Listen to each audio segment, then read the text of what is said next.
On a frozen morning along the northern edge of the Ardennes, the world seemed to hold its breath. The fog clung low over Elsenborn Ridge, muting every sound except the distant groan of armored engines pushing west. To the American infantry dug into the hard winter earth, that silence felt like a question, one that asked, who would still be standing when the day ended? They didn't know it yet, but the ridge beneath their boots was the last solid anchor on the northern flank of the Allied line. If it fell, the road to Liège and Antwerp would open like a wound, and the men advancing toward them, SS Panzer troops, hardened by years of war, believed momentum and surprise were on their side. But buried deep inside the American fire direction tents was something the Germans could neither see nor imagine. A small wooden tool, barely the length of a soldier's hand, that would turn every grid square on the map into a place of sudden, devastating danger. How did a simple piece of wood and plastic become the invisible edge that broke the German assault before it ever reached the crest of Elsenborn Ridge? That story begins in the cold, just before the guns spoke. The opening moves began long before the fog settled over the ridge.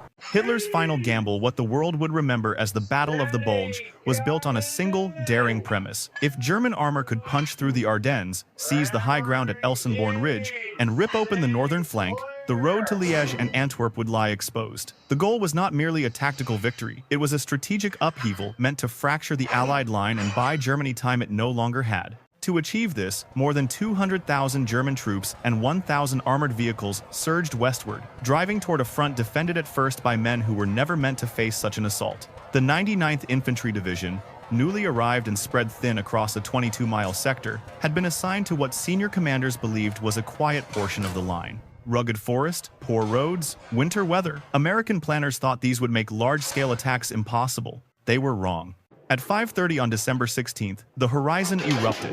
German heavy artillery, Nebelwerfer rocket barrages, and mobile guns thundered across a 50-mile front. The bombardment lasted 90 minutes, shaking the frozen earth and shredding tree lines. Soldiers later recalled that the sky itself seemed to split, yet the casualties were fewer than expected. The foxholes the Americans had carved into the hard soil, deep, reinforced, and built with care, saved lives even as the psychological shock rippled through every unit on the line. When the shelling paused, the real test began. Waves of German infantry pressed forward the 12th Volksgrenadier Division, supported by the 12th SS Panzer Division, Hitlerjugend, advancing toward the Losheim Gap and the twin villages of Krinkelt and Rocherath. These green American troops were supposed to crumble under the weight of such a blow.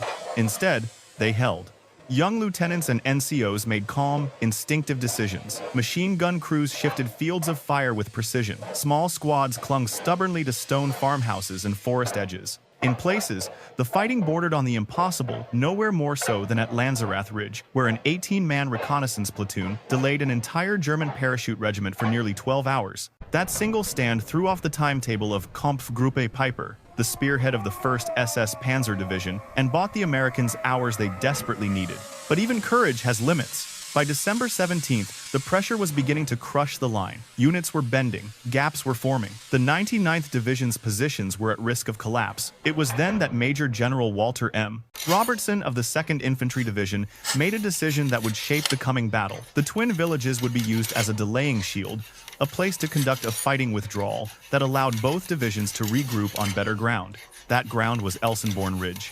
High, defensible, and already home to an expanding network of American artillery positions, it would become the anchor point for the most concentrated use of U.S. firepower in the European theater. And as the battered troops fell back toward the ridge, the stage was set for a new kind of battle, one where timing, not just fire, would decide the outcome. By the time the retreating infantry reached Elsenborn Ridge, the character of the battle had begun to change. The brutal street fighting in Krinkelt and Rocherath had bought just enough time for the ridge's defenders to prepare a line that was deeper, more connected, and most importantly covered by an artillery network unlike anything the Germans had faced in the West. At the center of that network stood Brigadier General John H. Hinds. Every gun under his control, 348 pieces from the 1st, 2nd, 9th, and 99th Divisions, reinforced by heavy corps artillery, had been surveyed, registered, and tied into a web of telephones and radios. Forward observers from multiple divisions were patched directly into his command post. Any movement on the approaches to the ridge could be reported and engaged in minutes.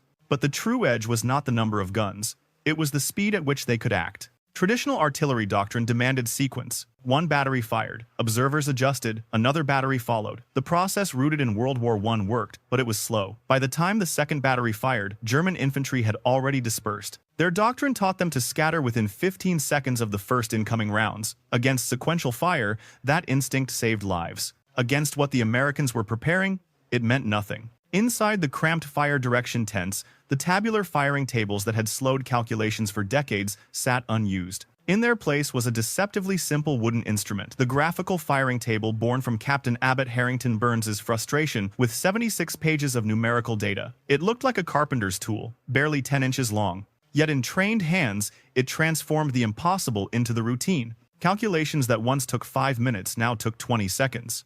Elevation, drift correction, fuse settings, charges, everything could be aligned, read, and transmitted before a German platoon could finish crossing an open field. And because every battery now worked from the same rhythm, something new became possible. Time on target. TOT demanded precision. Guns at different distances had different flight times. Batteries closer to the target fired later. Those farther away fired earlier. All rounds had to arrive within a 3-second window. Before the graphical firing table, coordinating this across multiple battalions was mathematically unrealistic in combat. On Elsenborn Ridge, it became standard practice. December 19th proved the concept. 3 German attacks massed against the 99th Division's positions were shattered before they fully deployed. One mission dropped 5,760 shells in 20 minutes. Prisoners later said they never heard the first rounds. Everything arrived at once.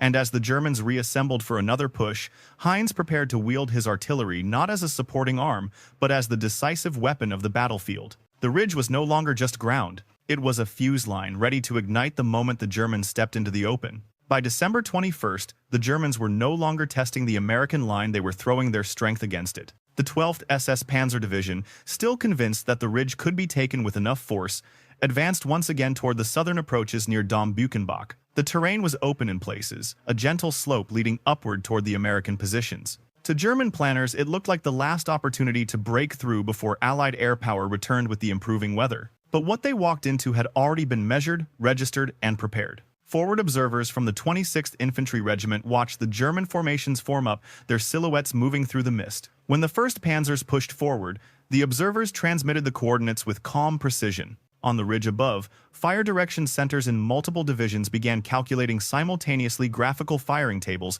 sliding under clear cursors, hairlines snapping into place over exact values. 30 seconds later, the ridge answered. Shells detonated across the German assembly area in a single, crushing instant. High explosive rounds tore through the infantry. Airburst fuses shattered tree limbs and sent shards scything across open ground. White phosphorus blossomed in burning clouds. Tanks staggered, their optics shattered by near misses. One American officer described the scene simply, "They dissolved." German doctrine's scatter after the first rounds was useless. There were no first rounds, only the simultaneous arrival of dozens of batteries firing as one. The division tried again that afternoon, believing the morning barrage must have been an anomaly. Instead, they met the same impossible precision. Every attack faltered before reaching American lines. By nightfall, the 12th SS Panzer Division, Hitlerjugend, once among the most fanatical and aggressive units on the Western Front, was bleeding out in the snow. The psychological toll was immediate and severe.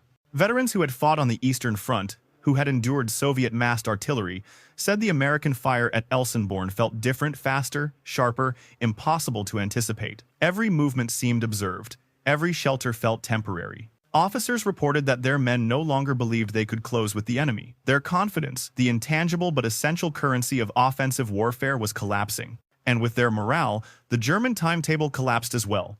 The 6th SS Panzer Army had been tasked with achieving the breakthrough in the north, but without control of Elsenborn Ridge, they could not access the road network required to drive toward the Meuse River. The ridge became a wall, a silent, immovable boundary that no amount of armor or aggression could overcome. By December 23rd, the German offensive in the northern sector was effectively broken. The failure to seize the ridge forced Hitler to shift efforts southward, fracturing the coherence of the entire Bulge campaign. The offensive, once envisioned as a swift, decisive blow, devolved into a costly struggle fought along too many axes with insufficient fuel, coordination, or hope. The cost of those lost days would follow Germany to the end of the war. To the American commanders on the ridge, The success of their artillery was not an accident, it was the culmination of a doctrine built on flexibility, speed, and trust in decentralized decision-making. Unlike their German counterparts, who relied on rigid pre-planned fire maps and sequential barrages, American fire direction centers treated artillery as a shared resource.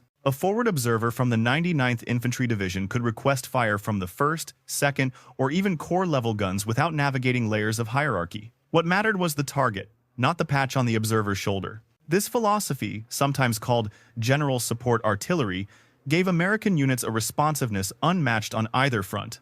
A single threat could draw fire from dozens of batteries. A developing breakthrough could be crushed before it matured.